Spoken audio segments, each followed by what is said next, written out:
He's the most powerful guy in the world, and you say he's got a lot on his plate. That's the job, dog. That's the job.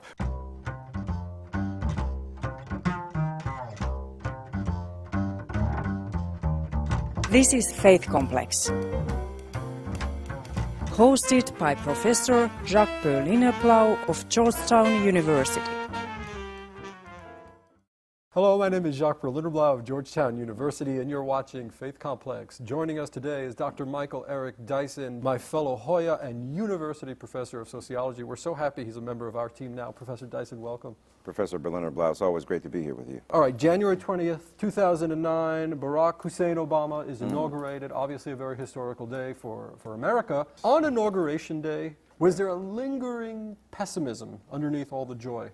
About his presidency? About his presidency, yeah. Or maybe the interaction between his presidency and the United States as it is constituted. Yeah, well, I don't know if it was pessimism, but it was definitely a note, a kind of blue note that hung above the crowd, so to speak. Third. It's a minor third, brother, and those minor thirds, you know, trading fives, as Louis Armstrong, right? I think that there is a real sense that, yes, there's tremendous hope and possibility, but there's also the reality and specter of race.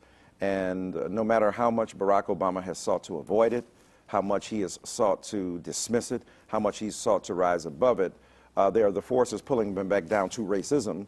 And there's also the fact that he's disinclined with his genial character to address it in the first place. So that's a bad convergence. The reality of racism that wants to blacken him in all the negative fashion, and on the other hand, his disinclination to embrace the reality of his blackness in the positive sense that might help America negotiate its way or navigate its way through some of these landmines. I think he needs to do a better job of helping America grapple with this. But all the posters around him, all the white guys around him, don't touch that with a 10-foot pole. Leave that alone, man.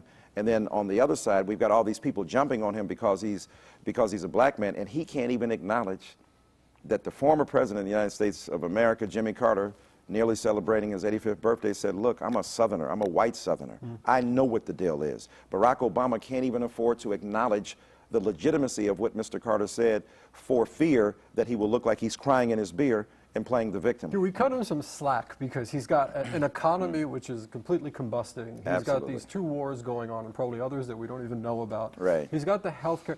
Maybe it's a kind of Machiavellian move or the sign of a mature politician. Well, tell me what you think. That he doesn't want to bring this up right now. Of course he doesn't. But here's the thing. It's not, you know, I'd rather control it. If you're going to be really Machiavellian, keep your enemies close, right? Keep your friends close and enemies closer. If we can mix in some Sun Tzu and some Machiavellian insight there. Here's the thing. It's not going away. You know, you're talking about health care. It's about race. You know, disproportionate numbers of black and Latino people. It's not, you don't have to introduce it. It's there, and people see it. Seize the authority to articulate the uplifting and helpful meanings of race, tell the truth about race, and then move forward. So all the stuff you're talking about, he's got economy, war, and all that stuff has racial implications. Let's be honest about it. The American people get it. They're nervous about what you think about it. I mean, you lie. You know, what's that about? Did you hear the same overtone that folks like Maureen, did you hear you lie? Boy, of course, yes. You heard that. First time you heard it, you heard it. Oh, absolutely. I heard worse than, oh, you boy. I heard the N-word as well. But, you know, my point is because you're dealing with a Southern climate. This man whose grandfather was deep into the Confederate, he still celebrates the Confederacy. You can tell me it's about heritage all you want, and I accept that, but it's not only about heritage. It's about a heritage that dissented from America to the point it wanted to secede from the nation. So I think that we have to be very insistent that, yeah, we got to deal with these deeply and profoundly racial currents that go underneath. And I don't blame Obama. He's in a tough position. We're not living in a post-racial era. And Mr. Obama himself recognized that. People think, now that we got one black president, race is done. Really? So had Hillary Clinton been elected, no more need for an ERA. No more need to talk about women making 70 cents on the dollar is what a man makes. Really? So that structural inequality can be eradicated by the election of one person. We know that's ludicrous to begin with, as Mike Tyson might say. All right, let's try it this way. David Brooks, who I consider to be a respectable and sober voice, writing for the New York Times, goes jogging on September 12th. You know the piece very well. And it comes across 3.5 trillion Glenn Beck followers. And he comes to the conclusion race is not the dominant factor here. The analysis struck me as a little bit odd. When you see the birther movement, when you see the folks coming out for Glenn Beck, when you see the town hall protesters, and as far as I can tell, they're overwhelmingly white. Yeah. What are you seeing there? Well, I'm saying the rearticulation of racial animus, of panic, white panic, being politically covered. You know, what does left versus right have to do with monkey? What does left versus right have to do with calling Michelle Obama a member of the Pygmies? What does left versus right have to do with characterizing Obama as a witch doctor? Tell me where ideology plays that, except if you want to exclusively quarantine a kind of racial hostility and animus to the right, which I would never do. There's enlightened liberal racism and there is vicious right-wing racism.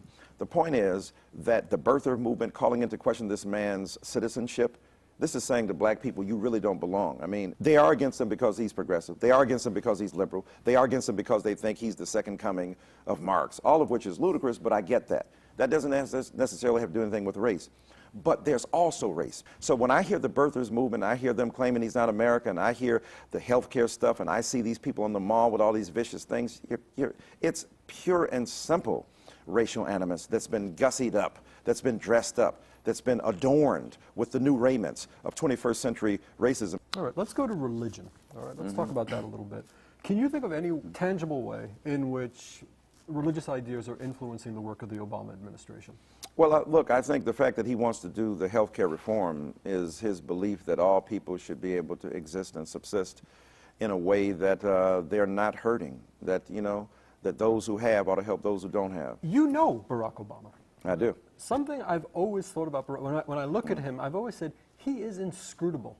I don't know, I mean, a lot of great qualities there, but I don't know who the real inner Barack Obama is. So without giving away anything, tell us about Barack Obama as a Christian man. What are the ideas that influence him? What's his theology like, to the degree that you can? Yeah, well, that inscrutability doesn't stop at it stops at even people who probably know him and know him much far better than I do. I think in terms of his theology, look, he was part of Trinity United Church of Christ. I know it's not, we're not supposed to say that. Oh my God, Jeremiah Wright.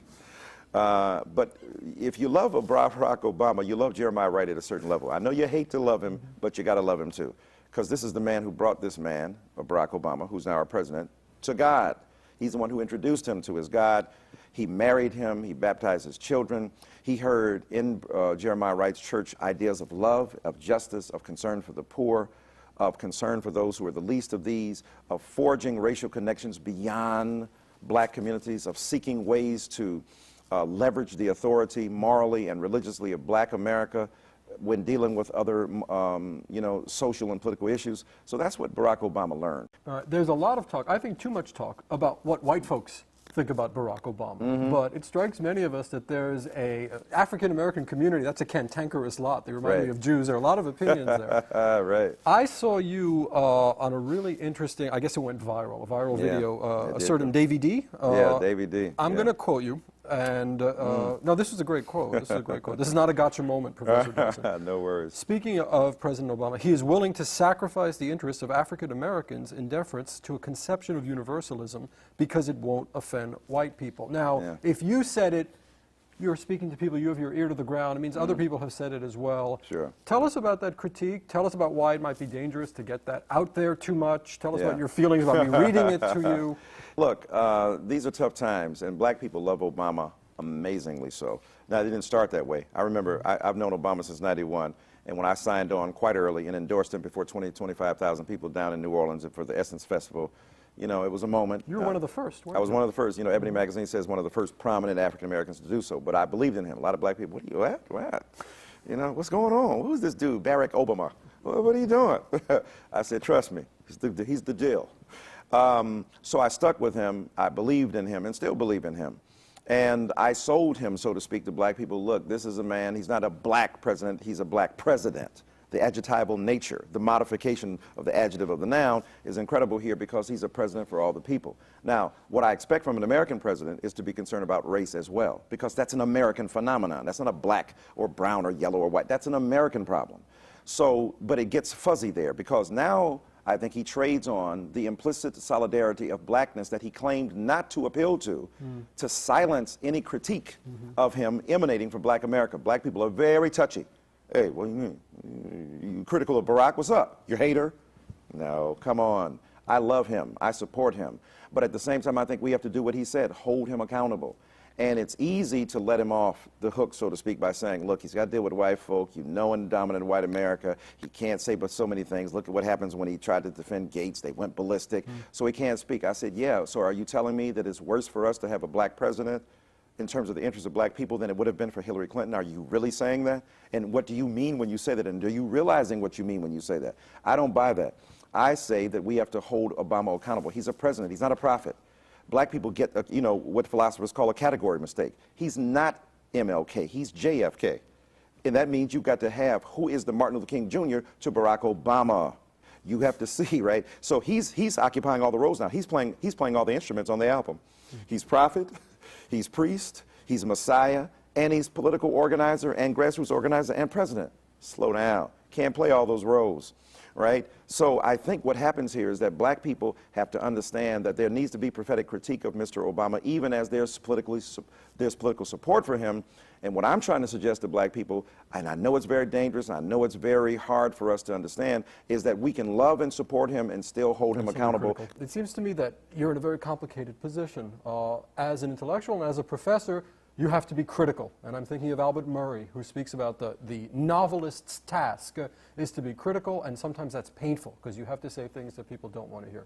But at the same time, you have obvious respect and obvious admiration and a personal relationship with President Obama. How do you navigate that tension, being a critical intellectual at one moment and at precisely the same moment, having to criticize somebody who represents something that you really might believe in?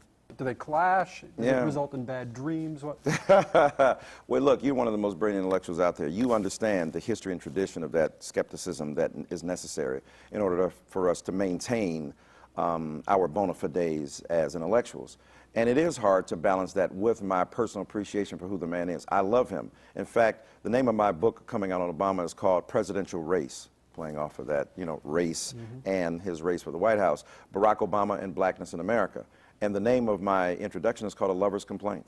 I love the man. I unabashedly love him. And I want him to succeed. But I know at the same time that there are many forces pulling on him. There's a lot pulling on his coattails. We can't both say at one and the same time, he's the most powerful man in the world, so let's forget, you know, let's not ask too much because he's like the most powerful guy in the world. Really, though? So if he's the most powerful guy in the world and you say he's got a lot on his plate, that's the job, dog. That's the job, right? You ask for it. You know, look, I gotta make free throws with 7 seconds left in the game. You're paid $20 million to do that. Please spare me. You're the president of the United States. Those are big shoes to fill, and you're the man, and I believe he can do it. Professor Dyson, I'm so happy I'm on the faculty at Georgetown University with you. Friend, it's great to be on the faculty with you. I learned so much from you, and it's always great to talk to you. Thank you so much. I hope to see you again soon, okay? Look forward to it. Thank you.